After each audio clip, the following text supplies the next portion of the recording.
उपस्थित सर्व शिवसेना आणि महाविकास आघाडीच्या कार्यकर्ते बांधवांनो, भगिनींनो आणि मातांनो,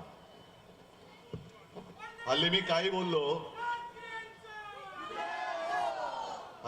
बोललो तरी अर्थाचा अनर्थ करण्याचा प्रयत्न केला जातोय। सध्या मी माझ्या भाषणाची सुरुवात माझ्या तमाम देशभक्त बांधवांनो, भगिनींनो आणि मातांनो अशी करतो। आता त्याच्याबद्दल सुद्धा काही जणांच्या पोटात दुखलं। काल फडणवीस म्हणाले, हे बघा म्हणे तिकडे गेले तो हिंदू शब्द सोडला। अहो, मी हिंदू शब्द सोडणार नाही, हिंदुत्व कधी सोडणार नाही। मी भाजपला लाथ घातले, हिंदुत्व कसं सोडेल? पण माझ्या देशभक्त या शब्दाला आक्षेप घेणारे फडणवीस देशद्रोही आहेत का? कारण देशभक्त या देशात देशभक्ती हा गुन्हा झालाय का फक्त मोदी भक्त पाहिजेत? आम्ही मोदी भक्त नाही, आम्ही देशभक्त आहोत। आज हा जो काही सगळा परिसर आहे, खांडके बिल्डिंग, हा शिवसेनेचा केंद्रबिंदू किंवा जे शिवसेनेचे जन्मस्थान म्हणतात त्यातला हा परिसर आहे। लालबाग परळ पासून इथपर्यंत आणि सगळ्या मुंबई। फार पूर्वी मी इथे यायचो, मला असं वाटतं शिवसेना प्रमुखांची एक जाहीर मुलाखत पण इकडेच झाली होती आणि आपल्या काकांच्या घरी पण मी एकदा दोनदा आलेलो आहे तसं, काका कुलकर्णींच्या घरी। पण मी असं नाही म्हणणार की भाई और बहनों, मेरा और आपका बहुत पुराना रिश्ता है ही आमचा रिश्ताच आहे आणि तो रिश्ता कोणी तोडू नाही शकत। आता फक्त थोडीशी घाई आहे, कारण इथून मी तुमच्याशी बोलल्यानंतर मला पुन्हा अभ्युदयनगरला जायचंय। जसं IPLच्या मॅचेस सुरू आहेत, एखादा सामना रंगात येतो आणि इतके चेंडू आणि इतक्या रन्स, तसं टेन्शन नाहीये मला, सामना तर जिंकलेलाच आहे।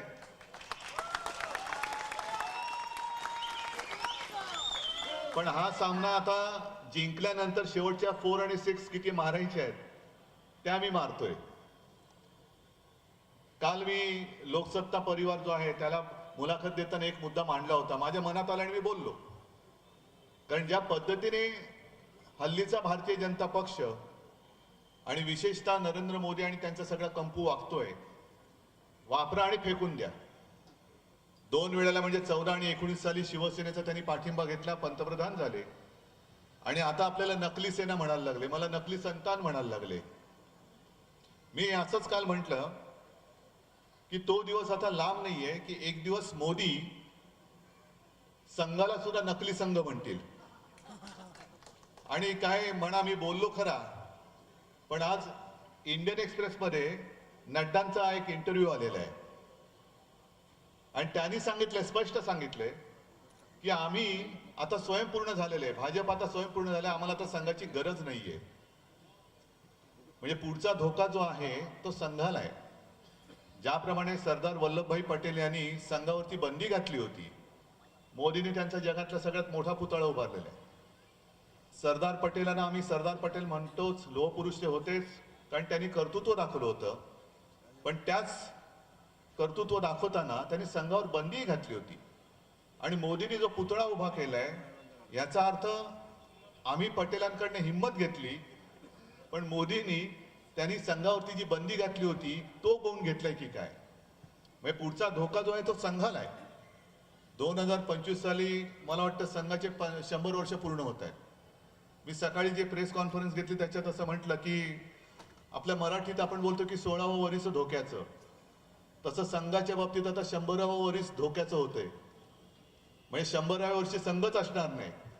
जे मोदी सांगतायत की ही नकली सेना म्हणे, ही काँग्रेसमध्ये विलीन होईल, अहो कशी विलीन होणार? आम्ही आहोत ना इकडे घट्ट, कधीपासून आहेत आणि सगळे खांडके वेल्डिंगकर माझे त्याची साक्षी आहेत। आम्ही कुठे विलीन नाही होणार। आम्ही जो अन्याय आमच्यावरती करेल त्याला संपवण्यासाठी शिवसेना प्रमुखांनी शिवसेनेला जन्म दिला। त्याच्यामुळे तुम्ही आमची काळजी करू नका, पण संघावरती तुम्ही बंदी आणणार। आणि त्याही पेक्षा महत्वाचं म्हणजे भारतीय जनता पक्षाची, ज्याला मी भाकड जनता पक्ष म्हणतो, त्याची हालत 4 जून नंतर काय होईल ते बघा।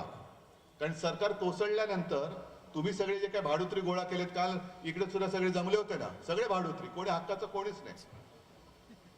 म्हणजे इधर से उधर से सब लाये थे आपले। त्यांनी मैदान पण त्यांच्या नावाने बुक नाही केलं, म्हणजे तुमच्या नावाने मैदान पण बुक होत नाही आणि अशा माणसाची गॅरंटी देश घेणार। तर हे सगळ्यांच्या भूलथापा म्हणून पाहिल्या बाकी सगळे प्रश्न आपल्या सगळ्यांसमोर आहेत. जसं मी ग्रामीण भागात गेल्यानंतर शेतकऱ्यांचे प्रश्न मांडतो, तसं आपल्या शहरी भागामध्ये विशेषतः मुंबईमध्ये आपल्या मुंबईचे जे काही उद्योगधंदे हे गुजरातमध्ये यांनी पळवले. मग हिरे बाजार नेला. आपल्याकडे होणारं मोठं आर्थिक केंद्र, वित्तीय केंद्र जे काँग्रेस सरकारने दिलं होतं, मी मुद्दामून सांगेन आपलं सरकार होतं आणि करोना होता, ज्याचा उल्लेख आपल्या उद्याच्या खासदारांनी केला, अनिल देसाईंनी, जिथे आपण फील्ड हॉस्पिटल उभं केलं होतं. देशामध्ये दुसरं असं कोणतेही राज्य नाही की ज्याने फील्ड हॉस्पिटल जसं चीनने 15 दिवसात उभं केलं होतं. मला एका गोष्टीचं नक्की समाधान आहे की आपल्या महाराष्ट्राने 17 दिवसामध्ये तिकडे फील्ड हॉस्पिटल उभं केलं होतं आणि हजारो लोकांचे प्राण वाचवले. यांनी काय केलं, यांना घाई झाली होती, कारण ती जागा आपलं सरकार गद्दारी करून पाडल्यानंतर पहिला निर्णय कोणता घेतला असेल तर ते फील्ड हॉस्पिटल पाडलं आणि ती आपल्या मोक्याची जागा बुलेट ट्रेन म्हणजे गुजरातच्या घशात घातली. म्हणजे तुम्हाला सगळं गुजरात गुजरात गुजरात. मग इकडे जो जमलेला सगळा आणि राहणारा माझा भूमिपुत्र आहे, मराठी माणूस आहे, त्याच्या भविष्याची चिंता कोणी करायची? म्हणजे काल जे मोदी म्हणाले की मी मुंबईला असं करेन, मुंबईला तसं करेन, तुम्ही मुंबईला भिकारी करताय. माझ्या मुंबईच्या महापालिकेच्या 90,000 कोटीच्या ज्या काही एफडीज होत्या त्या आता तुम्ही तोडायला लागलात. 5,000 कोटी आता ते MMRDL देत आहेत. म्हणजे संपूर्ण योजना ही सरकारची आणि फार मात्र महापालिकेच्या बोडक्यावर. कशाला देणार आम्ही तुम्हाला मतं? बरं, 2-3 दिवसापूर्वी त्यांचा जो काही रोड शो झाला तो खरा रोड शो हिणकस होता. हिणकस मी एवढ्यासाठी म्हणतो, तिथेच ते सगळं आशियातलं मोठं होर्डिंग हे त्यांच्याच बगल बच्च्यांनी केलं होतं, कारण महापालिकेची परवानगी नव्हती. त्यांचेच बगल बच्चे, त्यांचाच तो फोटो मोदींबरोबर पण आहे. आणि ते पडल्यानंतर त्याच्यामध्ये खरा आकडा अजून आलेलाच नाही किती लोक गेली. पण ती घटना घडल्यानंतर 2 दिवसात मोदींनी त्याच्या बाजूच्या रस्त्यांवरनं वाजत गाजत जो काही तुफान मस्तवाल रोड शो केला, लेझिम, ढोल, ताशा, फुलं बिलं उधळत. काय तुम्ही कशाला, तो त्यांचा काही शोक तुम्ही व्यक्त करायला आला होता फुलं उधळत? पण तो रोड शो त्यांनी जो केला, मला माहिती अशी मिळाली की त्या रोड शो साठी सुद्धा मुंबईकरांचा हक्काचा, मुंबई महापालिकेचा किमान 5 ते 10 कोटी रुपयाचा खर्च त्यांनी त्या रोड शो साठी करवला. हे निवडणूक आयोगाला चालतं? पंतप्रधान जरी असले तरी सुद्धा तुम्हाला तुमच्या पक्षाच्या प्रचारासाठी माझ्या जनतेचा पैसा कसा वापरता हे निवडणूक आयोग तर काय दखल घेणार नाही. 4 जून नंतर आपण निवडणूक आयुक्त सुद्धा राहायचे की नाही, ठेवायचे की नाही आपण बघू. पहिले यांचे घरगडी बदलायला लागतील. एक चांगला निष्पक्ष असा निवडणूक आयुक्त आपल्याला पहिला तिकडे द्यावा लागेल की जो दूध का दूध पाणी का पाणी करेल. यांच्यामध्ये काय, गटाराचं पाणी जरी आलं तरी शुद्ध गंगाजल म्हणून हे पितात. हे अशी सगळी 10 वर्ष आपल्या आयुष्यातली गेल्यानंतर आपण ह्यांना मतं का द्यायची? जेव्हा भाजपवाले म्हणतात आम्हाला मत द्या, आणि इकडे तर सामना कोणामध्ये, ह्यांच्याकडे तर उमेदवार नाहीये, आपलेच गद्दार पोरं घेऊन त्यांनी कडेवर घेऊन ते फिरतात सगळीकडे. म्हणून मी जे काय म्हणतो ना की भारतीय जनता पक्षाला राजकारणामध्ये पोरच होत नाही, त्यांना दुसऱ्यांची मुलं पळवावी लागतात. इकडे एक अनिल देसाई सारखा चारित्र्यवान माणूस मी तुम्हाला उमेदवार म्हणून दिलेला आहे. अनिल देसाई यांचे राज्यसभेतले व्हिडिओ कदाचित तुम्ही पाहिले असतील, पण समोर जो उमेदवार आहे त्याचे दुसरे पण व्हिडिओ तुमच्याकडे आले असतील. काय म्हणाला? रेवण्णा. रेवण्णा काय हो? रेवण्णाने काय केलं? Dubai return. रेवण्णा कोण? तो कर्नाटकामधला बलात्कारी, दुबई रिटर्न. ज्याच्याकडे काय अशा फिल्म वगैरे होत्या, तसा इथला उमेदवार आहे समोरचा, असं म्हणता तुम्ही?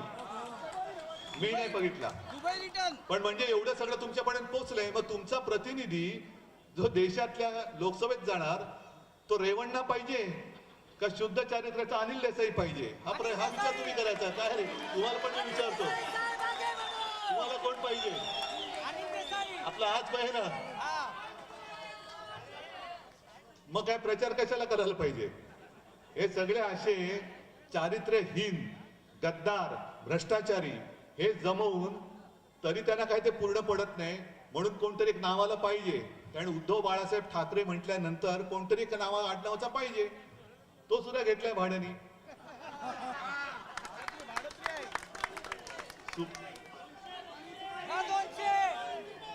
बाबा दुपार झाले, आता उठले असतील आणि सुपारी सगळेच असतील. तर असे सुपारीबाज नको, खोकेबाज नको, आपल्या हक्काचा एक सुशिक्षित आणि चारित्र्यवान अगदी कट्टर शिवसैनिक म्हणजे अनिलचं एक वैशिष्ट्य सांगतो की अनिल माझ्याहून वयाने मोठा आहे, पण तरी सुद्धा मी त्याला हक्काने अरेतुरे बोलतो. एवढा तो एक जवळचा माणूस आहे. कारण काही लोक दाखवण्यासाठी जवळची असतात आणि वेळ पडल्यानंतर तेच आपल्या विरुद्ध लढायला उभे राहतात. यांना किती दिलं तरी पोटच भरत नाही. असे सगळे मस्तवाल झालेले लोक, गद्दारी करणारे लोक, हा जो काही दादर एरिया आहे, दादर विभाग आहे, कट्टर शिवसैनिकांचा एरिया आहे. विभाग हा कट्टर शिवसैनिकांचा. आणि मुद्दामून मी इकडे आलो. सभा कुठे घ्यायची तर म्हटलं खांडके बिल्डिंगच्या इकडेच घेऊ, कारण हा माझा शिवसेनेचा एक बलस्थान म्हटल्यानंतर मला या सगळ्यांचं दर्शन आणि यांचे आशीर्वाद पाहिजेच. ते आशीर्वाद मी घ्यायला आलेलो आहे. आणि मला खात्री आहे की निवडणूक कोणाला मत द्यायचं हे तुम्ही ठरवलेलं आहे ना. कारण आपला गद्दार तर त्यांनी पळवलाय. आणि मुद्दामून गोंधळ होण्यासाठी आपली जी निशाणी होती त्याचा मी उल्लेख पण करत नाही. जी निशाणी होती ती सुद्धा चोराच्या हातात दिलेली आहे.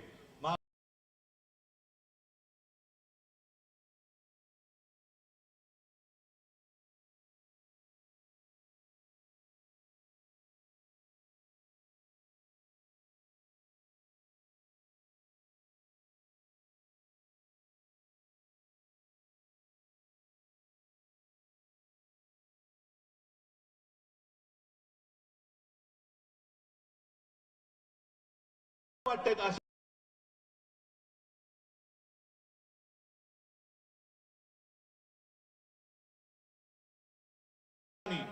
खोके उतरूच दिले नाही गावामध्ये. त्याने सांगितलं दारच उघडायचं नाही, उघडलं तर याद राख, गेट आउट. त्याने हाकलून दिले. हे हा असा शापाचा आणि पापाचा पैसा लुटलेला पैसा आम्हाला नका देऊ. आणि एका जिद्दीने महाराष्ट्रच नाही तर संपूर्ण देश पेटलेला आहे. आणि 4 तारखेला नरेंद्र मोदीजी, तुम्हाला मी आजच आमंत्रण देतोय. आमच्या इंडिया आघाडीच्या पंतप्रधानाच्या शपथविधीला तुम्ही या. हे आज मी त्यांना निमंत्रण देतोय. हे मी निमंत्रण आज आम्हाला छळलं तेवढं खूप झालं. आता जसे आमचे उद्योगधंदे गुजरातला पळवलेत तसे तुम्ही सुद्धा गुजरातला जा आणि तुमच्या घरात निवांत पडून राहा आणि तुम्हाला शांत झोप लागो अशा शुभेच्छा मी मोदी आणि शहाना देतो. आणि तुम्हाला सगळ्यांना अनिल देसाईच्या विजयाची जबाबदारी देतो आणि तूर्त आपली रजा घेतो. जय हिंद, जय महाराष्ट्र.